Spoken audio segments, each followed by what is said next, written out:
Bonsoir à toutes et à tous et bienvenue. Je suis très content. Alors là, je suis très content de vous retrouver ce soir. Vous êtes en direct sur Blabla Foot. Blabla Foot, c'est la seule radio où les chroniqueurs, c'est vous. Nous sommes le jeudi 4 juillet 2019. Il est 21h. Vous êtes en train d'écouter la première édition du Café Crème. On va rappeler le concept dans un petit moment. Vous êtes en voiture, vous êtes chez vous, vous êtes au stade. Peut-être même vous êtes qu'au stade, oui. Tous les moyens sont bons pour écouter Blabla Foot, pour même participer au débat avec le bouton Deviens consultant. On vous fera rentrer en deuxième partie d'émission pour poser des questions à nos invités. Vous pouvez également réagir avec le hashtag Le Café Crème. On est présent sur Instagram, sur Facebook et sur Twitter. Avant de présenter nos invités du soir, le Café Crème, c'est quoi? Eh bien, c'est le seul débat d'idées 100% foot en France. On va parler projet de jeu, on va parler tactique, tout ça avec deux entraîneurs qui se feront face pendant 1 heure. C'est le rendez-vous de l'été et c'est tous les jeudis à 21h. Et pour cette première édition, on accueille Jean-Marc Nobilo. Jean-Marc, bonsoir. Bonsoir Mathias. Bonsoir. Alors, comment ça va? Très bien, très bien. Je vous écoute depuis l'île de la Réunion où je suis en poste depuis 1 an. Voilà. Et ouais. Et déjà le dire, on est très content de vous avoir parmi nous. Donc vous êtes, comme vous l'avez dit, directeur technique de La Réunion. Vous allez nous expliquer comment ça se passe et ce que c'est un petit peu dans un petit temps. Vous êtes également ancien entraîneur du Bénin, de l'Algérie U20 ou encore du Stade Lavallois. Face à vous, il était promis Noël Tosi. C'est un contretemps personnel, on s'en excuse, qui fera qu'il ne pourra pas être présent ce soir en renfort. Alors par contre, il connaît bien la maison, notre renfort de ce soir. Il était également entraîneur, mais en amateur, pardon. Il est reconverti scout. Il a lancé sa chaîne YouTube pour nous présenter son travail. Il compte des dizaines de milliers de vues sur la plateforme et est plus connu sous le pseudonyme de Coach Larage. Mohamed Larage nous fait le plaisir d'être parmi nous ce soir. Bonsoir Mohamed. Salut Mathias, salut coach.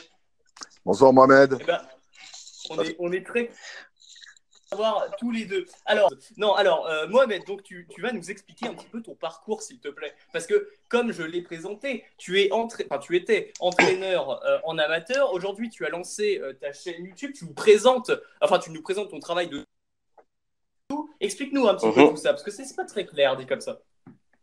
Bah, c'est vrai que c'est pas très clair quand tu le dis comme ça, mais on va dire mon parcours. J'ai commencé le foot c'était après la Coupe du Monde 90. En 1991, donc j'ai fait 98. Hein, non 80 90. Moi je suis un petit peu 90. Ah oui, je suis un petit peu plus vieux que toi, Mathias. C'est bien. Non mais d'accord. Mais... Donc, ça y est, ça tacle. Donc j'ai suivi la Coupe du Monde 90 et 1 an après, je me suis inscrit au foot et de 91 jusqu'à 2009, j'ai joué dans un club amateur au FC Noisiel, ça se trouve dans le 77. Puis après, je suis devenu entraîneur-joueur et j'ai fait 1 an entraîneur-joueur. Puis après, je suis devenu entraîneur, j'ai passé les diplômes, tout ça jusqu'à 2016. J'ai entraîné Noisiel pendant moins 5 ans et j'ai entraîné Saint-Thibault qui était à côté et Ponto Combo qui était aussi à côté. Donc voilà. Puis après, j'ai lancé ma chaîne YouTube parce que voilà, j'ai commencé à fréquenter un petit peu le milieu de tout ce qui est scouting et agent de joueurs. Donc, comme je suis un fan de foot et un fan des jeunes joueurs, on va dire, j'ai lancé ma chaîne et pour l'instant, ça grimpe un petit peu, donc on progresse. Bah ouais, on voit ça avec 1000 et quelques abonnés sur ta chaîne, comme j'ai dit, des dizaines de milliers. Pourtant, ça fait pas très longtemps. Ouais, ça fait pas. Non, mais ouais, ça fait depuis combien de temps ça? Ouais, ça fait moins d'un an. Ça fait moins d'un an, c'est déjà un beau parcours. Ouais, donc tu nous présentes des jeunes joueurs. Je crois savoir que tu utilises un logiciel particulier. Ouais, c'est le logiciel, je pense que coach Nobilo connaît, c'est Y-Scouts. Donc j'ai le privilège de pouvoir accéder à ce. C'est assez précis, ouais. Sur les vidéos, sur les recherches, sur les joueurs, sur les options de jeu des équipes. À un moment donné, j'ai consulté un peu de par mon métier et c'est vrai qu'avec 2 ou 3 autres technologies de ce genre-là, ça peut aider au métier d'entraîneur. C'est vrai. C'est un sujet qu'on pourrait aborder dans une émission du Café Crème un jour avec des entraîneurs possiblement. On sait qu'il y a le livre le foot est une science inexacte de je ne sais plus quel auteur, excuse-moi, mais qui présente aussi ces nouvelles technologies-là. C'est hyper intéressant. Moi, je sais personnellement, alors si vous voulez une petite anecdote, j'ai jamais été entraîneur, hein, voilà, malheureusement. En revanche, j'ai été entraîneur sur Football Manager et bon voilà, vous savez sur Wisecout, on peut, voilà, on a eu une période gratuite et ben j'ai eu gratuite Wisecout pour recruter des joueurs sur Football Manager. Voilà. Bah, Bon, Mathias, je voulais te faire une entre parenthèses là-dessus. Ma passion pour le coaching est partie de Football Manager. Et j'ai commencé Football Manager 97-98. C'est à partir de ce moment-là que j'ai voulu être entraîneur.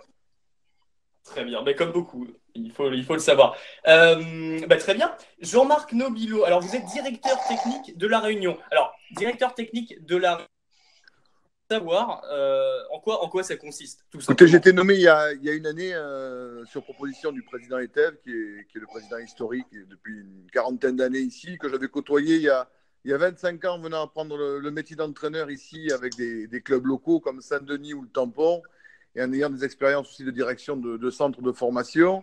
Et bien sûr, ça a été validé par la direction technique nationale et Hubert Fournier. Donc, mon rôle consiste en quoi? À mettre en place une équipe technique régionale, animée par des différents conseillers techniques régionaux, conseillers techniques départementaux, sur 3 axes de développement. Le football des pratiques, 6-13 ans, garçons et filles. La formation des entraîneurs, domaine dans lequel aujourd'hui j'ai pris la charge, ainsi que le plan de performance fédéral, garçons et filles.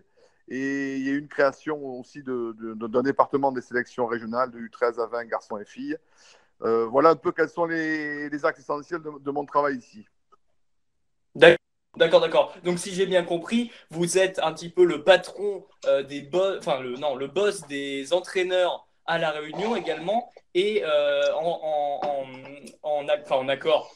Plutôt, vous travaillez avec donc Hubert Fournier, et c'est un travail aussi où il y a pour développer le foot aussi un petit peu à La Réunion. Ça, mais si vous voulez, la Ligue réunionnaise de football est quand même, sans vouloir la comparer aux autres DOM, qui aussi font beaucoup d'efforts et font beaucoup de travail. C'est quand même une ligue des mieux structurées. C'est 27-28 000 habitants. C'est un pôle espoir fédéral. Ce sont des structures mises en place. Ce sont de bonnes sélections régionales. Beaucoup de promotions de jeunes joueurs qui sont partis. Les dernières dates, Ludovic Ajorc, mais si vous voulez, le plus connu, c'est bien sûr Payet. Donc, c'est une ligue qui travaille bien depuis une vingtaine d'années, qui a la reconnaissance de la DTN. J'étais parti, moi, si vous voulez, après, il y a une vingtaine d'années, après 8 ans d'expérience ici, pour rejoindre un peu le monde professionnel. Mais ça a été un excellent terrain d'apprentissage, ce football amateur, ce football passionné. Je me rappelle quelques anecdotes où les grands clubs de La Réunion, Tampon, Saint-Denis, Saint-Pierre jouaient devant des affluences de 10-12 000 personnes. Il y a eu des Tampons Saint-Pierre en 90 avec Roger Millade, qui d'ailleurs derrière a enclenché la Coupe du Monde 90 en étant un bon buteur. De 10 000 personnes. On a fait des matchs de Coupe d'Afrique à un moment donné où La Réunion était intégrée à la CAF devant 12 000 personnes au Stade de l'Est à Saint-Denis. Donc c'est un ensemble d'expériences, de passions, moi, qui m'ont beaucoup apporté avant de rentrer dans le milieu professionnel. Ouais. Mais ça a l'air très intéressant. Moi, j'ai une question à propos de ça avant qu'on rentre un petit peu plus dans le café crème, tout simplement. Est-ce que les directeurs techniques, j'imagine un petit peu la réponse, mais vous travaillez tous entre vous un petit peu en France? Oui, la DTN, si vous voulez, par l'intermédiaire de Hubert Fournier, en particulier des gens comme Gentini, qui est le DTN adjoint responsable du plan de performance fédéral, les directeurs techniques, directeurs de la formation de Ligue 1 et Ligue 2, ont des séminaires ensemble une fois par saison, sur 3 jours, en abordant tous les sujets qu'on peut imaginer en termes de formation, d'encadrement, d'administration, de projection. Non, il y a un gros travail qui est fait par la DTN, par ses cadres techniques nationaux. Une bonne chose, par exemple, que les gens ne connaissent pas, mais que je découvre parce que c'est un métier que je redécouvre. Je l'ai fait il y a une vingtaine d'années. Les expériences que j'ai pu avoir dans le monde amateur, l'étranger, le monde professionnel me servent aujourd'hui énormément, mais à savoir qu'il y a la Fédération française de football a nommé un responsable, un cadre technique national, responsable des DOM de tous les départements outre-mer, qui est Nicolas Bourdin. Et j'ai le sentiment que le président Le Graët, avec l'ensemble de la LFA, le président de l'ORBA, font un gros travail justement pour donner aux DOM les lettres de noblesse un petit peu qu'elles méritent, avec le gros travail qui est fait, mais bien sûr qu'il reste encore à faire pour s'améliorer et encore mieux se structurer. Très bien. Très bien, très bien. Et ben en tout cas, on vous le souhaite, ce gros plus surtout pour les régions outre-mer. Très bien, merci déjà de cette présentation. Je vous propose qu'on rentre. Allez, on va rentrer dans le vif du sujet et de l'émission, surtout avec la petite introduction. Moi, il y a un truc que j'aime bien, c'est les stades. Voilà. Et ben finalement, le stade préféré d'un homme, ou d'une femme, d'un humain tout simplement, eh bien c'est ce qui reflète aussi un petit peu sa personnalité. Et ben moi, je vous ai demandé de choisir un stade qui vous tient à cœur et de nous expliquer pourquoi en 2-3 phrases. Mohamed, coach Larage, je te propose de commencer. Quel est ton stade favori? J'aurais pu dire le Parc des Princes parce que voilà, je vais le cacher à personne, mais je suis fan du PSG bien sûr. Mais en fait, le premier stade vraiment que j'ai aimé par sa structure et aussi par l'époque aussi, parce que comme je te l'ai dit tout à l'heure, j'ai commencé par la première compétition que j'ai vue de ma vie, c'est la Coupe du Monde en Italie. Oui. Et en fait, j'étais fasciné par San Siro. Giuseppe Meazza pour les interistes. Enfin, Giuseppe Meazza. Je sais même pas si c'est Giuseppe Meazza pour les interistes ou les milanistes, je m'en rappelle plus. Mais en fait, Giuseppe Meazza, c'est l'Inter. Hein. Ouais. Et en fait, ce qui m'attriste, et je pense que coach Nobilo va me confirmer ça, c'est qu'il va être détruit. Oui. Il va être détruit dans très peu de temps, et franchement, c'est ça qui m'attriste le plus parce que ce stade, il est récent, il a moins de 30 ans, donc toi, tu nous as choisi donc soit Giuseppe Meazza, soit San Siro. Les deux, c'est les deux appellations quoi. C'est un petit, c'est un hommage à ce stade-là et j'espère que cette année j'aurai l'occasion d'y aller. Très bien. Donc San Siro pour coach Larage. Jean-Marc Nobilo nous a choisi peut-être un stade d'outre-mer, peut-être un stade de la région. Non, moi j'ai un rapport à mes expériences, c'est ce que j'ai pu vivre aussi un peu comme sentiment, comme émotion, avec Noël Tosi qui devait être l'invité.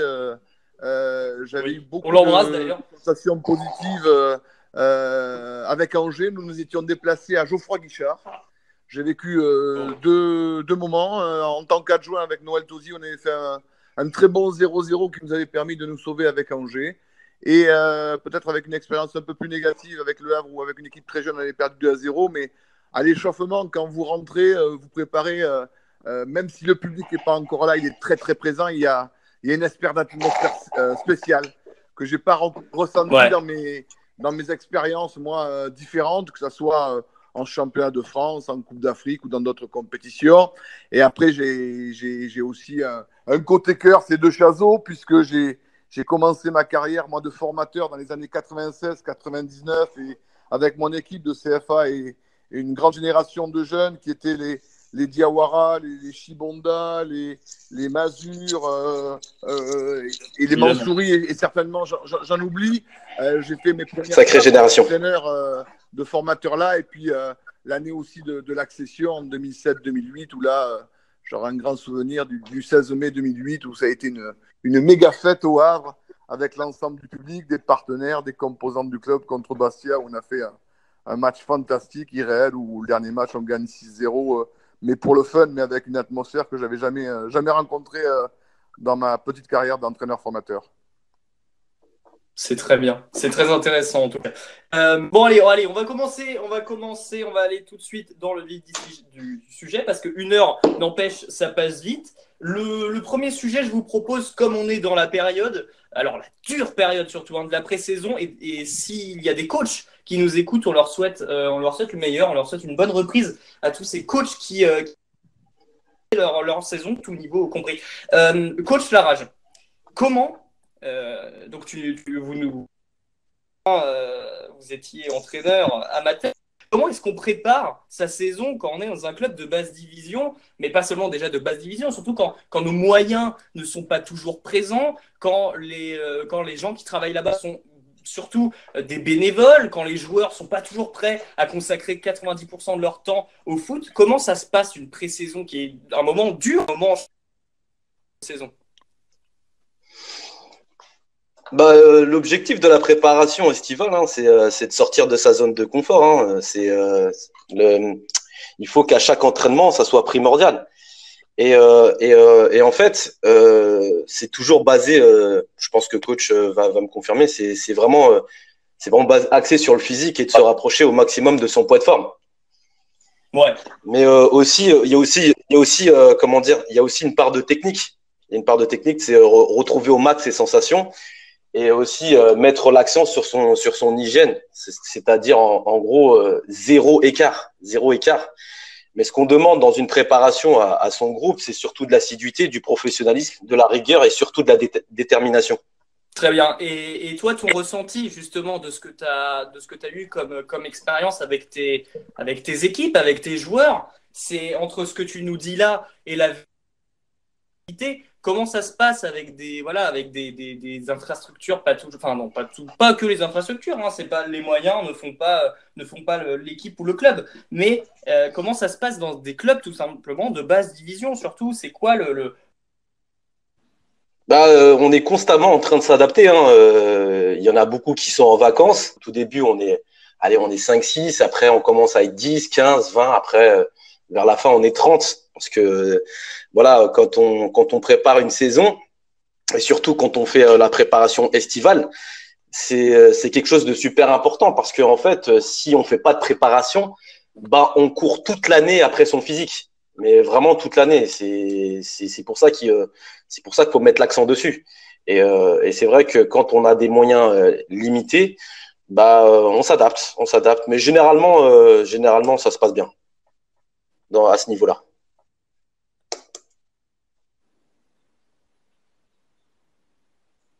Allô? Oui. Oui, je suis en... Oui, moi je suis avec Mathias, tu es encore là? Moi je suis encore là, mais Mathias, je crois qu'on l'a perdu. On l'a perdu entre-temps. Ça doit être sa 4G.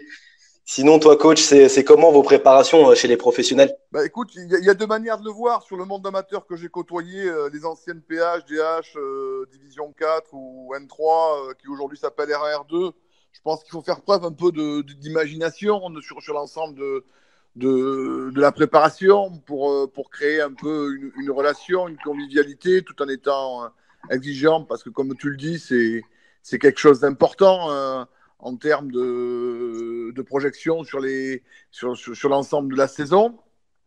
Je crois que sur les clubs amateurs, pour l'avoir vécu à La Réunion, dans une période où les clubs s'entraînaient 2 ou 3 fois par semaine, en les faisant passer quasiment 2 fois par jour, il y avait des modes d'entraînement peut-être très tôt le matin et un peu plus tard le soir sur la période estivale, mais en essayant d'y associer des repas ou un ensemble de choses très ludiques. Moi, je suis pour une préparation très intégrée avec le ballon sous forme jouée, sous forme entre parenthèses, de qui perd paye, de manière à créer une dynamique. Donc ça, c'est sur le monde amateur. Ensuite, sur le monde professionnel, la première année où j'ai pris les professionnels du Havre, j'avais mis justement en pré-saison l'ensemble du staff en séminaire 3 jours, que ce soit le staff technique, le staff médical, le staff de la formation, le staff d'intendance, pour essayer de bien caler les options et les principes de travail. Et ensuite, dans le monde professionnel, c'est beaucoup plus classique, pratique, même si aujourd'hui les moyens sont un peu différents. Il y a beaucoup de coachs qui font des activités hors football, kayak, pour créer de la cohésion de groupe, escalade, course d'orientation, à base de physique. Et après, dans le monde professionnel, c'est vrai que les moyens sont plus importants. Donc, c'est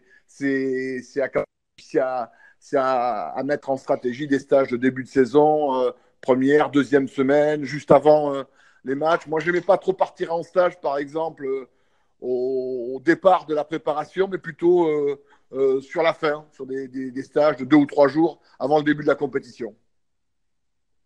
D'accord. Bon, en attendant que Mathias revienne, moi j'enchaîne. En fait, moi je voudrais enchaîner et après tu me confirmeras, coach. Moi, en fait, je base ça sur 7 jours en amateur. C'est que quand je fais mon planning, le premier jour, je base sur un footing en douceur qui se termine par du gainage et des abdos. Je ne sais pas si vous, le premier jour, c'est comme ça, coach. Est-ce que le premier jour, c'est cool? Moi, je pense que c'est une planification en général qui doit être établie dans le monde amateur, pas trop longue mais pas trop courte. Je pense que 4 semaines dans le monde amateur pour tout ce qui est R2, R1, N3, ça me paraît correct avant le premier match de championnat. Peut-être 5 dans certains clubs, peut-être 6 dans d'autres. Mais j'ai toujours le sentiment que les premiers temps, que ce soit les premières séances ou les premières semaines, tout doit se faire de manière très progressive, très ludique, et que le travail commence vraiment en semaine 3, 4, 5, voilà, avec une montée du rythme, de l'intensité, des matchs amicaux. Le début me paraît important à maîtriser parce que les joueurs ne le maîtrisent pas eux-mêmes, tant sur le plan des émotions que sur le plan de l'énergie.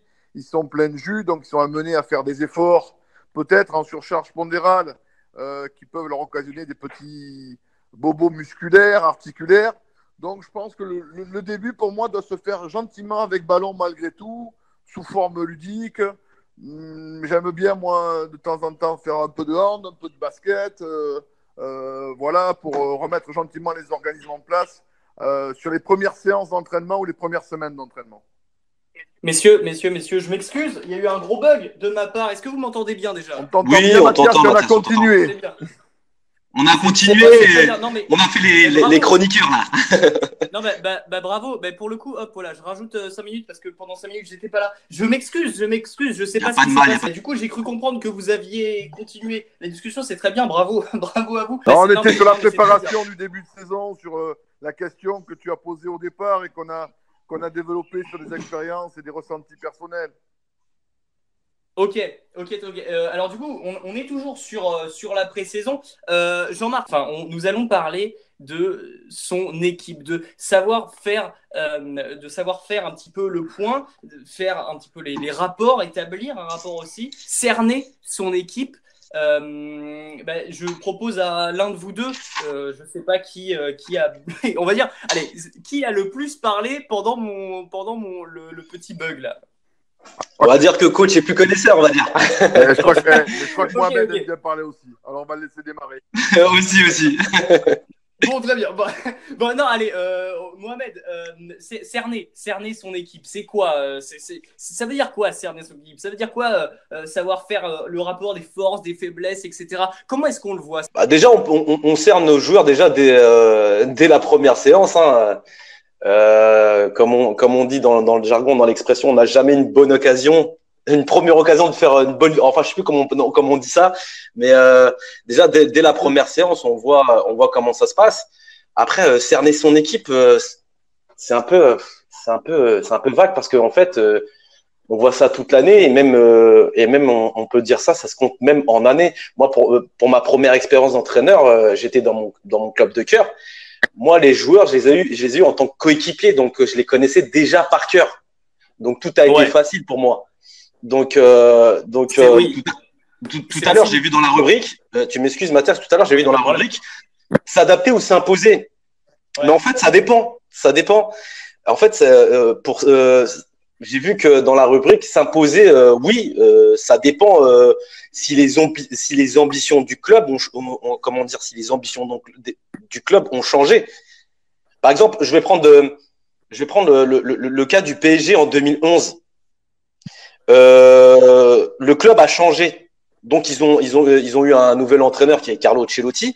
Donc lui, il était obligé de s'imposer en quelque sorte. Donc en fait, il fallait une révolution au sein de son club et au sein de son effectif. Mais, il y a un mais, dans le football actuel, le joueur il devient plus important que le collectif. Les relations entraîneur-joueur sont devenues de plus en plus importantes.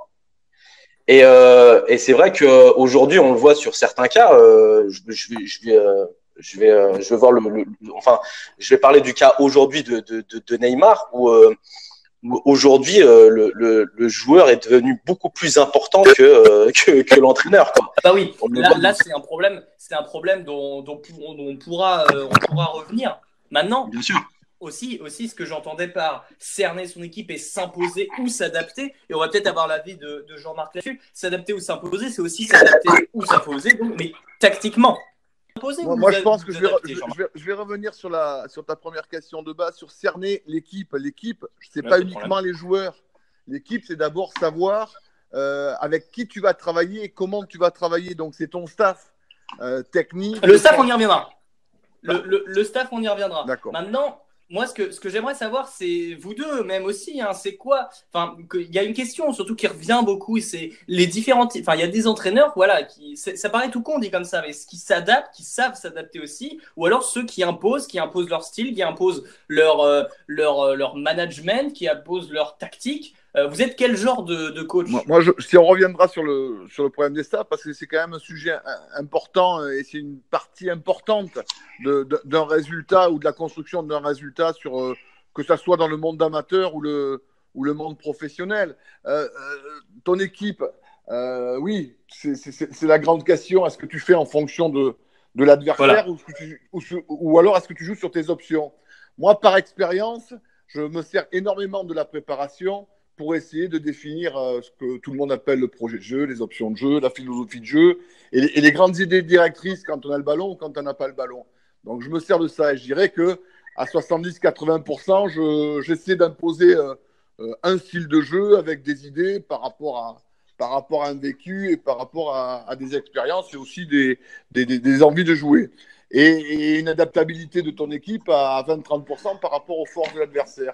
Donc, quand tu es dans le monde amateur, je vois plus la solution d'essayer de développer une forme de jeu, des options de jeu par rapport à ce que tu penses, par rapport à ce que tu connais, plutôt que de s'occuper réellement et sincèrement toujours de l'adversaire. Quand tu es dans le monde professionnel, j'ai envie de te dire, sur la Ligue 2, tu peux rester sur l'option 1, essayer d'imposer ton style de jeu par rapport aussi aux qualités de tes garçons, par rapport aux qualités des garçons que tu as recrutés par rapport à ton style de jeu. La Ligue 2, tu peux y aller. Le National, tu peux y aller. Par contre, sur la Ligue 1, tu as un paramètre qui est important, c'est l'adversaire.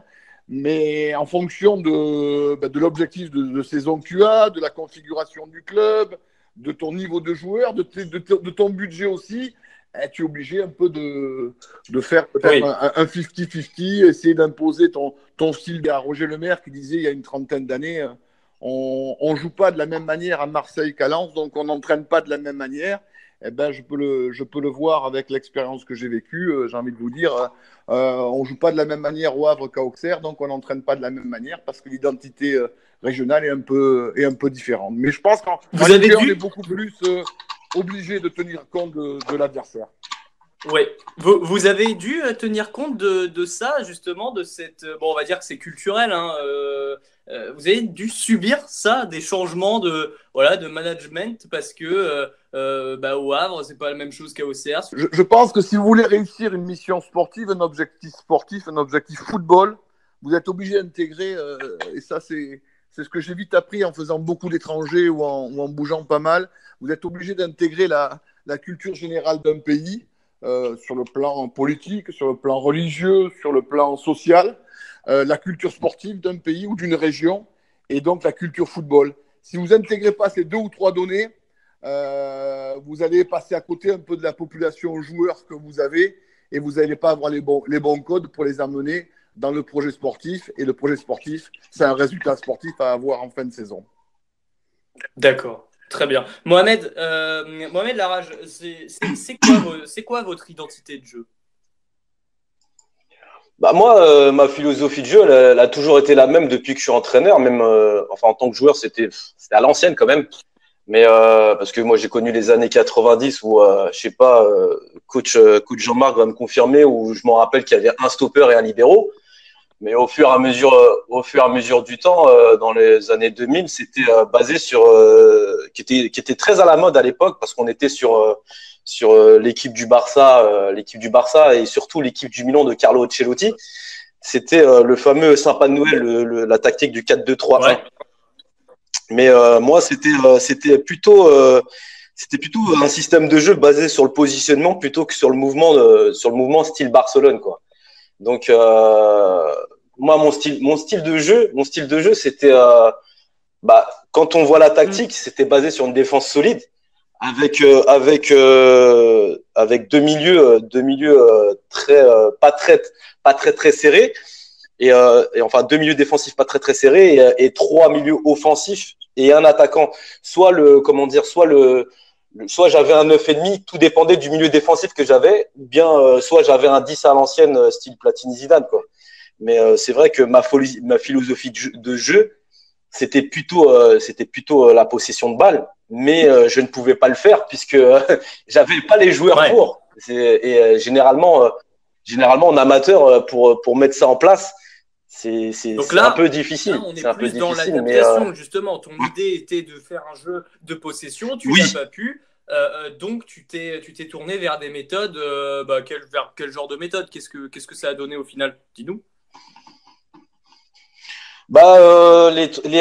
Les 4 premières années, avec ma philosophie à moi, en fait, j'étais dans l'ADN de mon club. Donc, ça faisait 20 ans que je connaissais la mentalité et l'ADN du club où j'étais. Donc, c'était un peu facile pour moi. Mais dès que j'ai dû quitter ce club-là, je suis parti pour imposer mes idées. D'accord.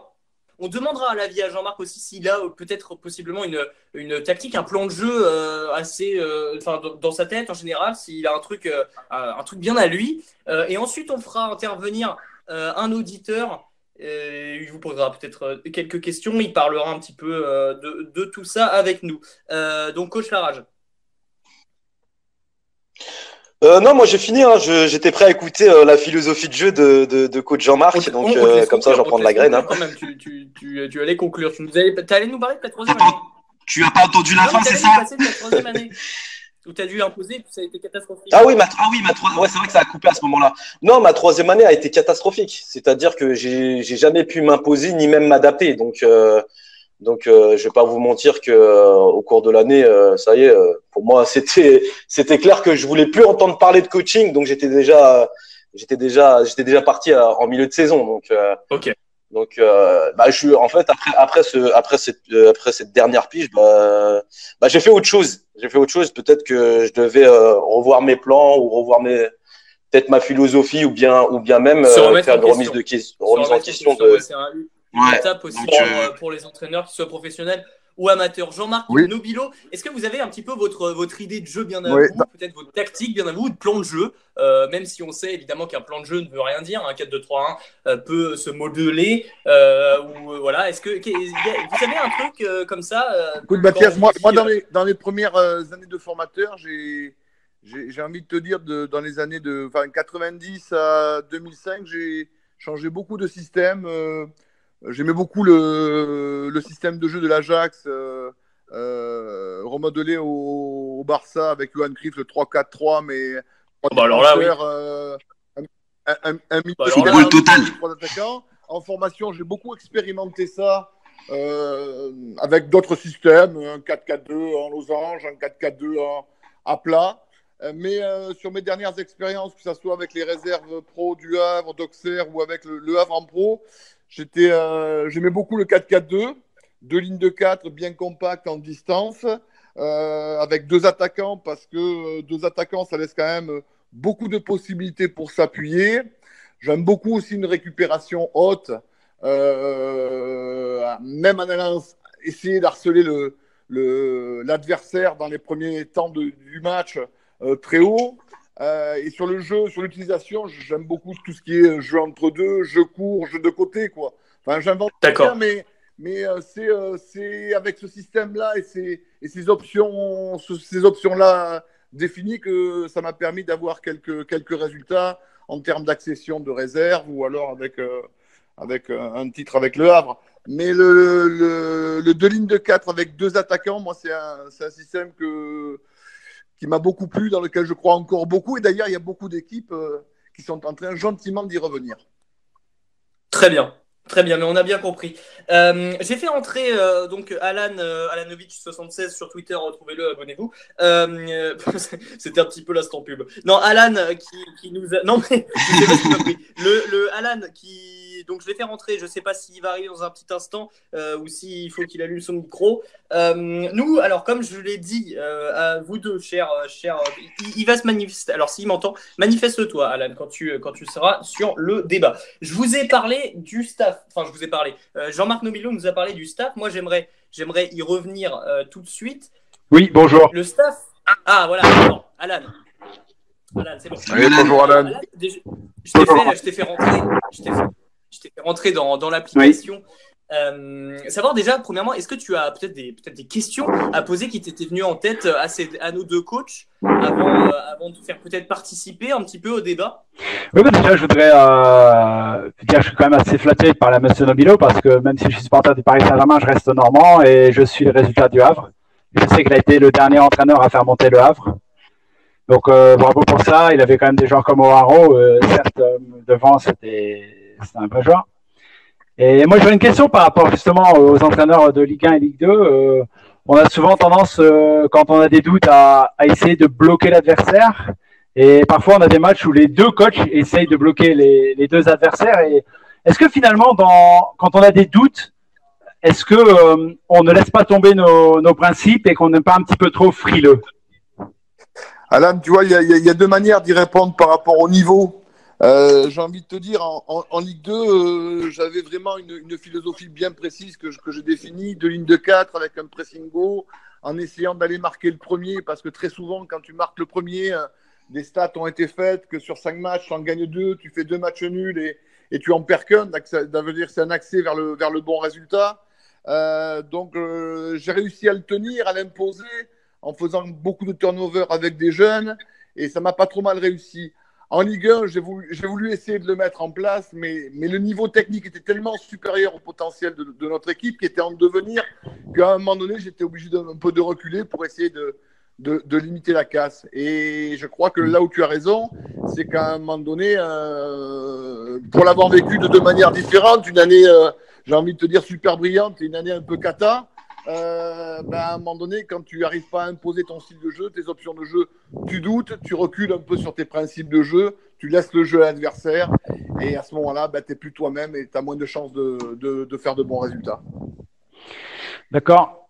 Et justement, par rapport à ça aussi, parce que bon, tu as connu une montée en Ligue 1 et ma question aussi se portait sur je vois, il y a beaucoup d'équipes qui font de nombreux transferts. Est-ce que justement aussi le fait de chambouler un effectif comme ça avec beaucoup de transferts, est-ce que ça peut causer des problèmes dans le temps d'adaptation de l'équipe, le temps de l'apprentissage, le temps de connaître les joueurs? Et est-ce que justement ça peut être préjudiciable sur le plan sportif? Écoute, Alan, ça dépend un peu de la configuration de ton groupe. Moi, voilà, j'avais répondu positivement à la proposition de Jean-Pierre Louvel, qui m'avait fait confiance alors que j'étais sans grade quasiment, ou alors uniquement un formateur, parce que j'avais un groupe très jeune, encadré par quelques anciens, et ça me convenait bien, je le connaissais bien, ce groupe-là, puisque j'étais au club depuis 2 ou 3 ans. Après, quand tu es dans une situation où tu prends un club, voilà, tu changes de club, que ce soit de Ligue 2 vers la Ligue 2, de la Ligue 2 vers la Ligue 1 ou de la Ligue 1 vers la Ligue 1, tu as une phase d'adaptation avec certaines problématiques. Est-ce que c'est toi qui fais le recrutement? Est-ce que c'est ton président, ton directeur sportif? Est-ce que quand tu demandes un profil, tu as vraiment ton profil pour l'adapter à ton système ou tu as un autre profil en fonction du budget? Il y a un ensemble de choses qu'il faut réduire un maximum dans les 4 à 6 semaines de préparation, alors que c'est une période où tu as besoin d'un peu de temps. Donc, il y a tout un tas de paramètres qui font que, comme tu le précises, c'est très difficile. Et puis aujourd'hui, il y a plein de choses qui ont changé, quoi. Voilà, faut pas avoir peur de se le dire. Hein. En Ligue 1, il y a très peu d'entraîneurs qui font le recrutement. Ce sont les directeurs sportifs, les directeurs généraux, les présidents. Et c'est toujours un peu délicat de ne pas faire le recrutement quand tu sais, toi, ta philosophie de jeu, ton projet de jeu sur le plan offensif, sur le plan défensif. Donc, il y a un ensemble de choses. Et puis, il y a aussi le nerf de la guerre. Hein. Le nerf de la guerre, c'est que ton recrutement, tu le fais par rapport à ton budget, par rapport à ton classement budget, et que tu vas pouvoir demander des choses à ton président, bien sûr, en fonction de la bourse qu'il va pouvoir t'allouer. Donc, tous ces paramètres, ces conditions font qu'à un moment donné, la sauce peut prendre assez facilement ou un peu moins facilement. Très bien. La complexité. Alan, désolé de te couper. On va essayer d'avancer un petit peu, donc n'hésite pas à intervenir aussi si tu veux poser quelques questions ou apporter une expérience possible, hein, peut-être. J'avais noté un petit truc tactique sur la Ligue 2, mais peut-être qu'on y reviendra après au final. L'important d'abord, c'est de parler du staff, parce que le staff, on dit souvent que c'est plus qu'une aide et que l'adjoint, c'est aussi quelqu'un sur qui on peut compter, surtout. Moi, j'avais une question. Déjà, on va commencer avec coach Larage. Ça peut paraître bête, mais pour remettre le contexte et pour nos auditeurs, comment est-ce que ça se trouve déjà un adjoint? En fait, avoir un adjoint, c'est primordial. Hein. C'est même dans le monde amateur. Hein. Pour le trouver déjà, il faut commencer par les bases. Il doit avoir beaucoup d'atomes crochus avec le coach numéro 1. Déjà, ça c'est primordial. Et après, il y a deux types d'entraîneurs. Hein. Il y en a qui délèguent. Ça peut être un coach qui délègue, hein, mais c'est comment dire. Mais il y a les coachs numéro 1 qui préfèrent maîtriser. Mais le tout, c'est d'avoir la même philosophie de jeu, avoir un discours similaire, quoi, et avoir la même approche collective. Mais le plus important vraiment pour avoir un coach adjoint, et je pense que coach Jean-Marc va me le confirmer, il doit être fiable. On prend l'exemple de Zizou au Real Madrid. Le Florentino Pérez le directeur Butragueño a essayé de lui imposer Santiago Solari. Hein, je prends un exemple comme ça. Hein. Mais lui, il a voulu prendre son coach de toujours, son coach adjoint de toujours, David Bettoni. Et pour moi, c'est tout à son honneur parce que les deux, ils se connaissent par cœur, donc ils ont la même philosophie. Donc même dans le monde amateur, avoir un coach adjoint, c'est super important, mais surtout d'avoir des atomes crochus et avoir la même philosophie de jeu. Très bien. Ouais. Quel rapport vous entretenez avec votre staff? J'aimerais qu'on continue avec coach Larage parce que les questions d'Alan étaient surtout orientées vers Jean-Marc. Bien sûr. Coach Larage, c'était quoi ton rapport avec ton staff et en amateur surtout? Est-ce que peut-être qu'il y a une différence avec le monde pro? Jean-Marc nous le dira. C'est peut-être plus social, j'en sais rien. En fait, c'était social, c'était amical, c'était fraternel. Moi, sincèrement, mon coach adjoint, il s'occupait juste de placer les plots parce que j'avais déjà un planning de placer les plots et moi, en fait, je délègue pas l'entraînement. C'est pas un manager à l'ancienne comme en Angleterre. J'étais plutôt, tu places les plots, tu places ceci et moi je fais l'entraînement et à la fin on faisait un bilan de l'entraînement si ça s'est bien passé. Et puis voilà quoi. Et après tout ce qui était jour de match, je le consultais sur la liste des joueurs et je lui demandais son avis mais à la fin j'avais le dernier mot. Donc c'était plutôt ça. Très bien. On va demander l'avis à Jean-Marc Nobilo, notre autre coach présent ce soir. C'est quoi vous qu'est-ce que vous entretenez? Enfin, allez, on cadre tout ce que je vais dire. Vous avez un adjoint qui vous suit, qui vous a suivi pendant toute votre carrière. Moi, je pense qu'il y a des notions qui sont importantes qui s'appellent équilibre et complémentarité. Par exemple, moi, je viens du monde amateur. D'accord, j'ai joué en PH, en DH, en D4, en D3. Donc, quand vous êtes dans une structure professionnelle, centre de formation ou un groupe pro, si vous prenez quelqu'un qui est de votre même profil, vous n'allez pas faire avancer la machine aussi bien. Donc, je prenais des gens, moi. J'ai pris quand même quelqu'un qui est Jean-Pierre Delaunay, qui avait une très grosse expérience de joueur au club, plus de 400-500 matchs de Ligue 1, dans mes premières années de formateur au Havre. Mais ce qui n'empêchait pas que j'avais un adjoint à côté de moi, qui était Johan Nouvel, qui venait un peu du monde amateur, qui était plus dans la relation, dans le contenu, dans l'entraînement. Ensuite, quand je suis monté avec les professionnels, j'ai pris quelqu'un comme Patrice Monteil, qui, pareil, avait 300-400 matchs de Ligue 1 et Ligue 2, et qui m'apportait une connaissance importante de vestiaire, de relations avec les joueurs, de crédibilité. Et quand je suis allé à Auxerre, j'ai appliqué le même schéma, c'est-à-dire que j'ai travaillé avec Johan Radé, qui avait une grande expérience de joueurs professionnels, Champions League, champion de France. Ça, c'est important, cette notion de complémentarité. Après, il y a une définition des missions à mettre en place. Qu'est-ce que vous attendez de votre adjoint? Moi, j'ai toujours considéré que, pour moi, l'adjoint, c'est pas un numéro 2, c'est un 1 bis. D'ailleurs, c'est comme ça que je travaillais avec Noël Tosi. Et quand Noël m'avait fait la proposition. Ah, mais vous travaillez avec Ouais. Noël Tosi. Quand- c'est. Oh Et c'est pour ça non, que mais quand Noël m'avait fait la proposition de venir travailler avec lui à Angers, je m'étais permis de lui dire, Noël, moi, si c'est pour être un numéro 2 ou un numéro 3, moi, je considère le poste comme un numéro 1 bis. Et lui, en plus de ça, c'était un profil qui l'intéressait. Donc, tout dépend un petit peu de comment vous souhaitez définir les tâches, parce qu'après, vous avez une équipe à fédérer avec 1 ou 2 adjoints, avec un entraîneur des gardiens, un préparateur athlétique. Moi, j'ai intégré aussi le directeur de la formation et l'entraîneur de la CFA, le staff médical. Vous avez quand même un management à faire avec 8-10 personnes. Donc, tout dépend un peu de comment vous concevez la tâche, mais ces deux notions d'équilibre et de complémentarité me paraissent importantes.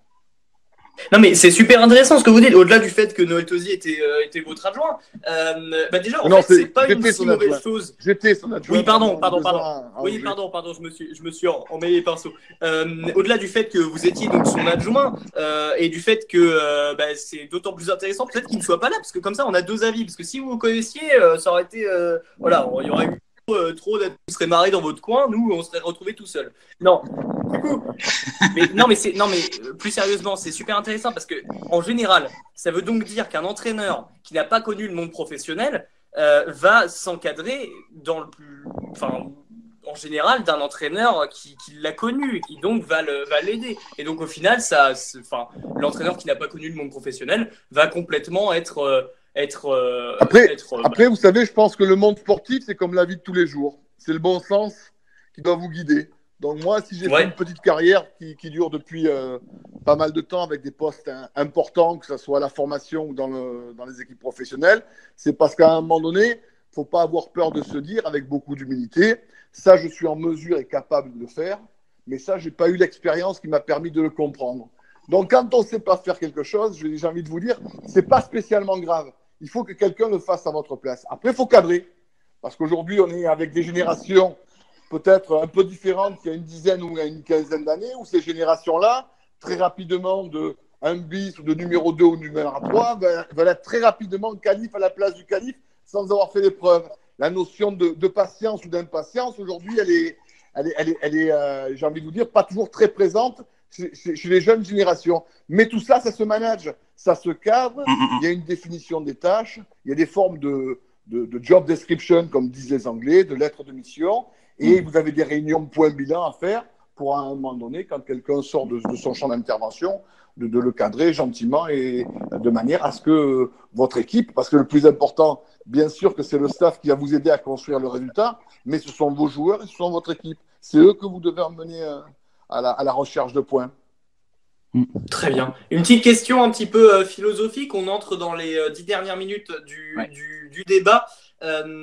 Mohamed, qu'est-ce que tu as appris de ton staff ? Qu'est-ce que j'ai appris de mon staff ?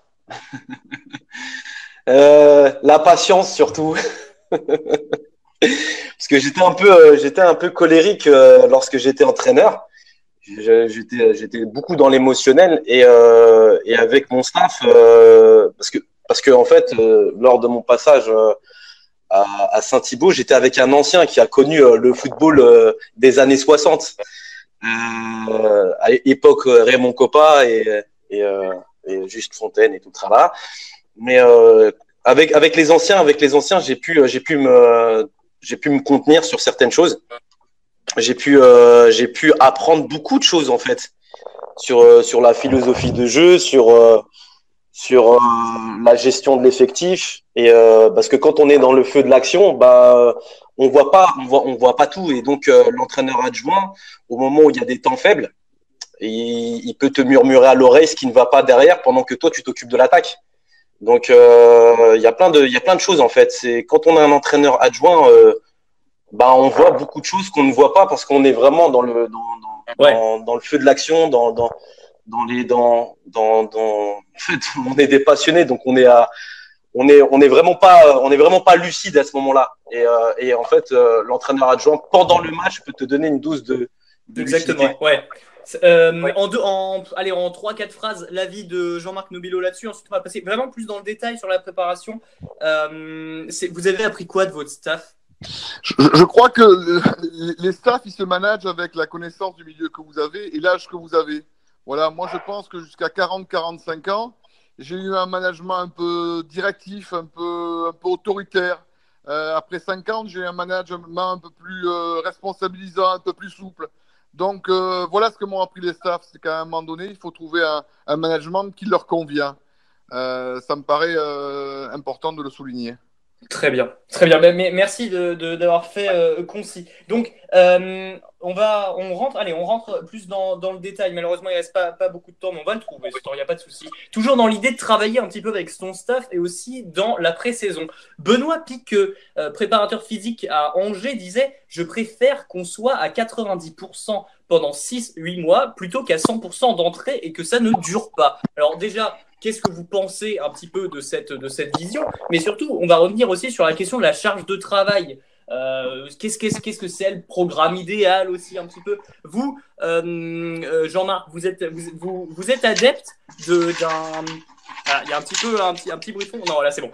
Jean-Marc, vous êtes adepte d'une charge lourde en début de saison avec beaucoup de physique et vous partagez les propos de Benoît Piqueux ou pas du tout? Vous avez en termes de préparation athlétique, des stratégies de préparation, hein, tout simplement, comme il peut y avoir des stratégies sur le plan tactique. Est-ce que vous voulez démarrer très bien le championnat? Est-ce que vous voulez être en forme en octobre, novembre? Est-ce que vous voulez être très bien en avril-mai? Moi, j'ai envie de vous dire, sur le plan des grands principes de préparation, j'avais toujours une préparation, kilométrique assez importante.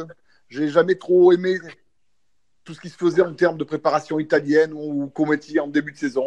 Peut-être parce que je ne le maîtrisais pas trop, mais il y avait beaucoup une préparation kilométrique, volumique, mais toujours intégrée avec ballon et sous forme de jeu. On avait un peu de mal au départ parce que il fallait la digérer, il fallait l'assimiler. Mais très souvent, les périodes importantes, octobre, novembre, décembre, avec mes équipes, je ne les maîtrisais pas trop mal. Et ensuite, comme vous savez que dans tous les championnats de France et de Navarre, mais de la PH à la Ligue 1, tout se joue quasiment sur le dernier mois ou sur les 5 derniers matchs, à savoir la montée, le maintien, le milieu. Eh bien, écoutez, je finissais pas trop mal. Donc, stratégiquement, je m'étais organisé avec mon staff, en relation avec la préparation athlétique, à faire une préparation qui allait en progressivité sur la saison. Très bien. Coach Larage, qu'est-ce que vous pensez de tout ça, justement? Et c'est quoi votre programme idéal un petit peu en pré-saison? Et quelle est la différence peut-être aussi dans le monde amateur avec comme ce qu'a pu nous dire Jean-Marc? Est-ce qu'il y a une approche différente, peut-être? Une approche différente. On parle bien du programme. Je pense pas, mais en fait, voilà. Oui, en amateur, en fait, c'est primordial. En fait, c'est quasi obligatoire de faire une grosse préparation estivale, puisque en fait, c'est pour démarrer sur des chapeaux de roue le championnat.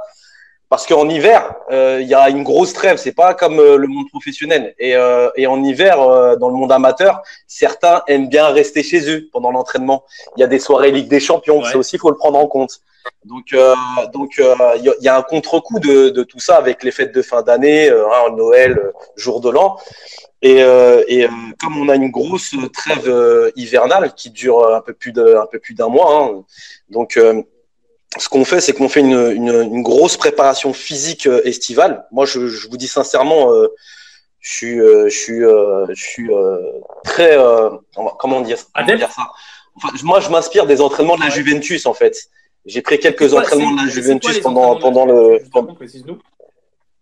Ah, c'est dans le DVD de Zidane, il vous le dit. Hein, le ballon, vous le voyez pas. Hein, c'est du foncier, c'est du 15-15, comment on appelle ça le programme de Luc Léger, je sais plus comment il s'appelle avec les paliers. Il y a beaucoup de fractionnés. C'est vraiment basé sur le physique. Puis après, quand tout le monde est au top, on essaie de faire un bon début de championnat. Et puis après, en novembre, c'est là où ça commence à tanguer un petit peu. Il y a les fêtes de fin d'année et la philosophie, en fait, ma philosophie en club, et c'est ce que je dis à mes joueurs, c'est qu'un championnat se gagne en hiver. Je pense que c'est la même pour tout le monde, mais surtout en amateur. Celui qui se prépare bien en été, en hiver, s'il n'y a pas trop de dégâts, on peut terminer le championnat très bien. si on s'est bien préparé l'été et l'hiver, si on n'a pas trop fait très bien, de dégâts. très bien. Ben, voilà. Ok. Donc, en ce qui concerne la préparation, c'était très intéressant. Merci, coach Larache. On voit le décalage un petit peu aussi avec le monde professionnel. On voit aussi que tes méthodes sont en général des méthodes pas trop appréciées, je crois, des joueurs quand ils reviennent à la reprise faire pas du tout. Pas du tout même. Ouais, franchement, ils souffrent. Ouais. On le sait, c'est un peu le cliché aussi de dire tu vas courir à la rentrée, puis non, tout le monde n'est pas toujours très, très content. On va conclure un petit peu avec le côté plus entraîneur, plus personnel. Est-ce que, alors que ce soit à la pré-saison ou même en fin de saison, au moment de faire un bilan, on fait rarement, bref, vous allez comprendre. Est-ce que vous fixez des objectifs personnels? Quel type d'objectifs personnels vous fixez? Alors, je ne parle pas forcément de résultats, évidemment, parce que le résultat, ça dépend de l'équipe, etc. Mais en termes d'objectifs de maîtrise, voilà, peut-être faire de son équipe une équipe qui va marquer tant de buts, par exemple. Je ne sais pas, quel type d'entraîneur, quel type d'objectif, vous voulez vous fixer en général? Jean-Marc Nobilo, par exemple, vous avez des objectifs quand vous arrivez à la rentrée comme ça, vous dites allez, en général, est-ce que je peux devenir cet entraîneur-là? Je sais pas. Non, moi je pense qu'il faut revenir à votre question. Est-ce que vous managez selon vos options principes ou selon l'adversaire? Donc c'est la première chose à définir avec les joueurs, le cadre, les valeurs et les grands principes de jeu. Mais sur les objectifs personnels, que ce soit dans le monde amateur, puisque j'ai entraîné à La Réunion dans le monde amateur, en formation ou dans le monde professionnel, j'avais un entretien en début de saison de 25-30 minutes avec chaque joueur où gentiment il m'expliquait, il répondait à 2 ou 3 questions, son état d'esprit, ses motivations pour la saison, quels étaient ses objectifs personnels. Alors dans les objectifs personnels, c'était quoi? Combien de matchs titulaires, combien de matchs remplaçants, quelle efficacité pour un attaquant. Et je lui posais aussi une question, comment il se voyait dans 1 an et dans 3 ans. Ça m'avait permis un peu d'identifier le profil de la personne. À travers ce qu'il avait exprimé, il y avait une régulation en disant écoute, je pense que cette année, par rapport à d'où tu viens, tu sors de la formation, tu as fait 2 ans en Ligue 2, etc. Voilà comment je voyais les choses en termes de nombre de matchs titulaires, d'objectifs quantitatifs. Et derrière, au-delà de ça, c'était un peu notre guide du routard pendant l'année qu'on contrôlait à peu près tous les mois et demi, 2 mois. Donc j'avais à peu près facilement 3 entretiens par trimestre avec chaque joueur, mais je vous dis du monde amateur, de la formation des pros, pour chaque fois essayer de les remettre dans le chemin qu'ils avaient déterminé eux-mêmes ou qu'on avait co-construit ensemble. Ok, très bien. C'est bientôt la fin de l'émission. Je vous propose un petit jeu. Coach Lara, peut-être qu'on peut commencer. Je veux 3 mots d'ordre de ton football à toi. 3 mots. 3 mots d'ordre. Discipline, assiduité, sérieux, rigueur. Allez, j'en place un 4e. C'est digne de ta préparation physique d'avant-saison. Oui. Jean-Marc Nobilo, 3 mots d'ordre de votre football et on conclura là-dessus. Transpiration, investissement, c'est le même. Prise d'initiative et plaisir. Ouais, ça fait 4 mots. Hein. Ouais, mais c'est le même. Transpiration, investissement. Aujourd'hui, c'est le même pour moi. Il n'y a pas de champagne, il n'y a pas de spectacle, il n'y a pas de... Non, mais... C'est en fin d'année. Mathias a posé la question au coach. Moi, j'avais juste une question, si je peux me permettre. Maintenant, on va terminer sur la question de Alanovic. Ouais. J'avais juste une question, si je peux me permettre, parce que moi, je suis pas mal les préparations des équipes cyclistes, en sachant qu'il y a beaucoup de courses dans l'année et beaucoup de coureurs cyclistes. Et justement, je me demande, j'avais une question, est-ce que finalement, est-ce qu'on pourrait avoir des préparations décalées sur certains groupes de joueurs de façon à peut-être garder un collectif qui soit un petit peu en forme tout au long de l'année, c'est-à-dire peut-être avoir des joueurs qui sont moins en forme en début d'année, plus en forme au milieu d'année, de façon à avoir une sorte d'homogénéité physique tout au long du championnat. C'est une très bonne question, Alan, parce que c'est un truc auquel j'ai réfléchi en formation ou en professionnel. D'accord. Comme les groupes en professionnel ou en formation sont assez élargis, on est avec 25-30 joueurs. À un moment donné, j'avais étudié le cas en staff de dire est-ce qu'on ne ferait pas une préparation qui va vite mettre en forme un groupe de 15-16 joueurs en attendant de travailler un peu plus avec d'autres qui qui seront en forme et dans leur pic de forme en octobre ou en novembre. C'est des choses stratégiques sur lesquelles je pense, à mon avis, les grosses écuries, aujourd'hui, avec les outils qu'ils ont scientifiques pour mesurer les charges d'entraînement et les efforts, à réfléchir, parce que c'est une vraie stratégie de travail.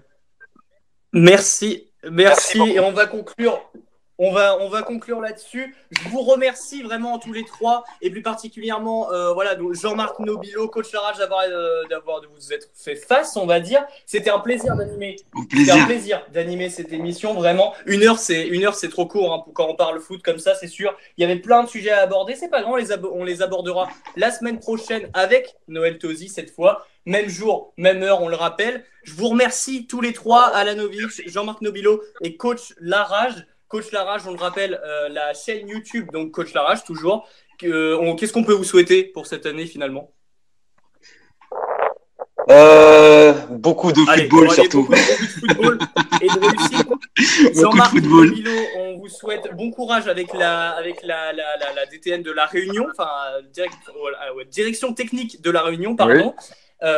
Et puis moi, je vous retrouve la semaine prochaine. Même heure, je vous remercie encore d'avoir écouté l'émission. N'hésitez pas à faire vos retours sur le hashtag Le Café Crème sur Twitter, Instagram et Facebook. C'était un plaisir d'animer cette émission. On se retrouve la semaine prochaine. Mohamed, bravo dans le monde amateur et puis bon courage dans tes projets. Mathias, bravo pour une première et puis Alain, ça m'a fait plaisir. Merci Jean-Marc. Un ancien du Havre parce que j'ai passé de très belles années. Merci Jean-Marc, merci coach, merci Mathias. Je vous remercie également. On se retrouve la semaine prochaine. Et n'oubliez pas, l'important, c'est les toujours. Salut à tous. Au revoir.